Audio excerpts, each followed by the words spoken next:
You're watching Max Talks, and we are here on the BYD stand at the Everything Electric show here at Farnborough, and we're taking a look at this, the new Atto 2. So this is kind of the baby of the range now, one of the smaller cars, not quite Dolphin Surf in size, a little bit bigger.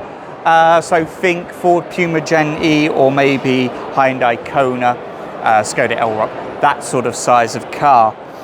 In terms of battery capacity, you're looking at a 45.1 kilowatt hour in the edge level. You've also got the option of a 51.1 and a 64.4. Range of up to 267 miles depending on the battery you go for.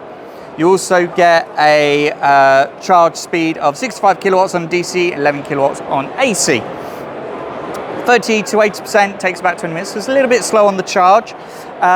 You also get, as standard, 17-inch alloy wheels, 2 trim levels available, Boost and Comfort, and prices start from $30,850 and they go up to $34,950. So it's a little bit more expensive compared to some of its competitors as well.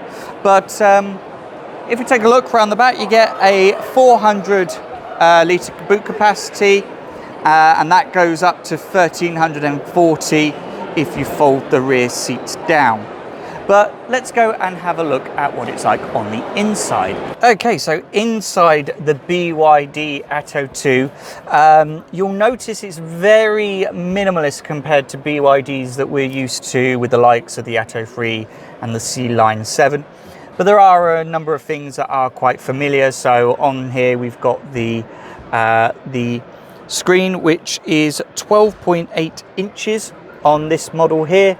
And then of course you've got everything that you would typically find on a model like this. So you've got things like all your apps, so your Spotify, Android Auto, Apple CarPlay, that's all on there.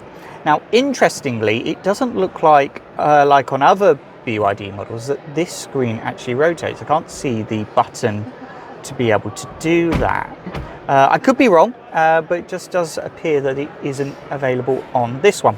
But nonetheless, we've of course got the digital driver's display for the driver here, multifunction steering wheel, so you've got all your things, so your cruise control, your phone, and all that is done from here. You got a wireless charger down here for up to 50 kilowatts charging, and you've also got that little vent there so it cools your phone while it's doing it. A few buttons for your heating controls, and of course you've also got your drive mode, so your normal, sport, eco, snowfield no less, and that's all done, and it comes up on the screen up here. It's quite as I say, it's a very minimalist kind of cockpit compared to some of the things we've seen out of BYD and some of the other Chinese brands, to be fair. But if you want to see more of this car, as I say, this is just the first look at the new Atto 2, then you're going to need to hit the subscribe button. And of course, if you enjoyed this video, I'd really appreciate if you could give it a like and comment down below. What do you think of the new Atto 2 and how you think it compares to its competitors like the Ford Puma and the Hyundai Kona? Otherwise, thank you very much for watching. I'm Max. You've been watching Max Talks here at Everything Electric Farnborough, and I'll see you on the next one.